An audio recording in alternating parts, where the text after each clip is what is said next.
He never knew his father and only spent few days in his lifetime spending with his mother. Here is the documentation of Frederick Douglass, whose real name was Frederick Augustus Washington Bailey, was born in February 1818 in Talbot County, Maryland. Douglass decided to celebrate his birthday on February 14 because it was the last day and time when he saw his mother. She sat him on her lap and gave him a heart-shaped ginger cake. Douglass was owned by Capt. Aaron Anthony, who was the clerk and superintendent of overseers for Edward Lloyd V., also known as Colonel Lloyd, a wealthy landowner and slaveholder in eastern Maryland. Like many other enslaved children, Douglass was separated from his mother, Harriet Bailey, when he was very young because he stated the last time he saw his mother was when they and a cake together. He spent his formative years with his maternal grandmother, Betsy Bailey, who had the responsibility of raising young enslaved children. Harriet Bailey, Douglass' mother, worked as a field hand on a neighboring plantation and had to walk more than 12 miles, about 19 km, to visit her son, whom she met with only a few times in his life. Harriet Douglass' mother died when he was about 7 years old. As an adult, Douglass learned that his mother had been the only black person in what was then Talbot County who could read, an extraordinarily rare achievement for a field hand. At age 6, Douglass was taken to live on Colonel Lloyd's home plantation, where he found himself and other enslaved kids competing for food and other comfort. In 1826, at approximately age 8, he was sent to live with Hugh and Sophia Auld at Fells Point, Baltimore. Hugh's brother Capt. Thomas Auld was the son-in-law of Douglass's owner, Aaron. Thomas Auld was the son-in-law of Douglass's owner, Aaron. Anthony Douglass's responsibility in the Baltimore house was to care for Hugh and Sophia's young son, Thomas. Sophia's wife began teaching Douglass how to read, along with her son. The lessons ended abruptly, however, when Hugh discovered what had been going on and informed Sophia that literacy would spoil a slave, referring that education would spoil Douglass. Despite Hugh forbidding Douglass being educated, Douglass continued his learning in secret. By exchanging bread for lessons from the poor white boys he played with in the neighborhood, and by tracing the letters in Thomas's old schoolbooks.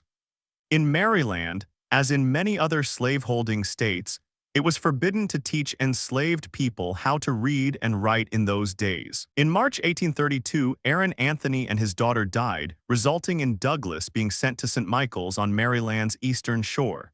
Capt. Thomas became Douglass' new owner, although Douglass experienced harsher living conditions with Auld, who was known for his abusive practices. In January 1833, Douglass was leased to local farmer Edward Covey, cause those days slaves would also be leased. One day Covey attacked Douglass, and Douglass fought back. The two men engaged in an epic 2-hour-long physical struggle. Douglass ultimately won the fight, and Covey never attacked him again.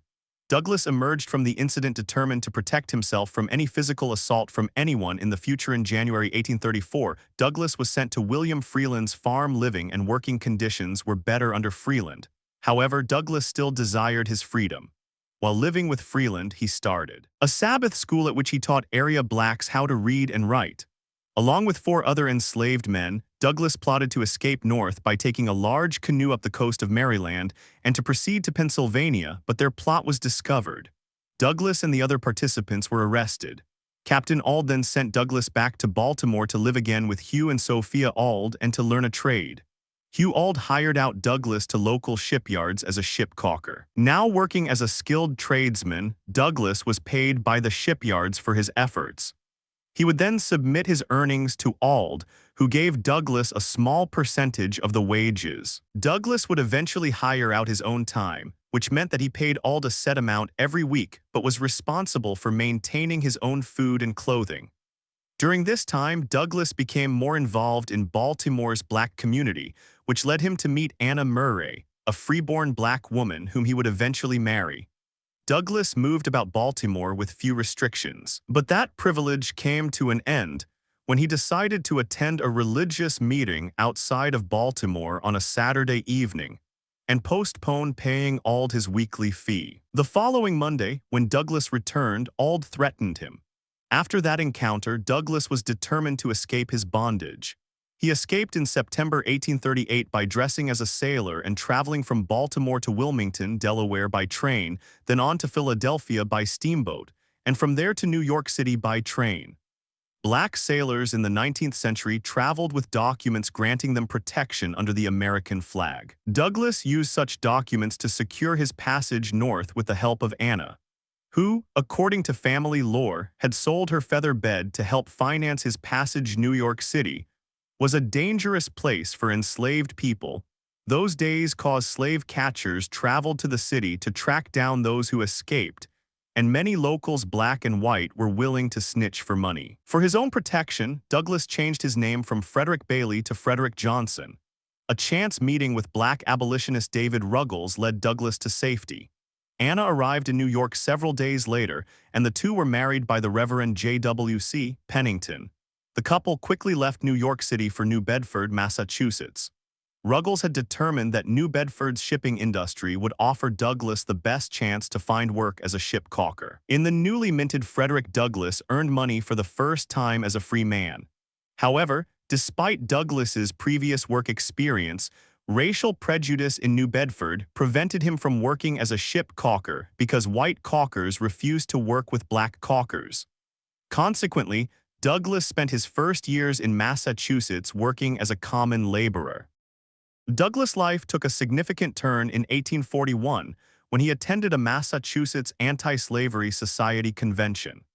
His powerful extemporaneous speech led to his recruitment as an agent for the society. Douglas became a prominent voice in the abolitionist movement, advocating for moral suasion, the belief that slavery was a moral wrong that should be opposed through nonviolent means. His eloquence and first-hand accounts of slavery captivated audiences, but also led some to question his authenticity. To address this, Douglas published his first autobiography, Narrative of the Life of Frederick Douglass, an American Slave, written by himself in 1845. This powerful work became a classic of American literature, and due to the details it provided, placed Douglass at risk of recapture. To ensure his freedom, his British supporters purchased his manumission from his former enslaver, Hugh Auld. Do not forget to subscribe to the channel for the part 2, which is coming out soon, to see the connection between Frederick Douglass and President Abraham Lincoln on changing black people living conditions in 1800 century. And thanks for watching.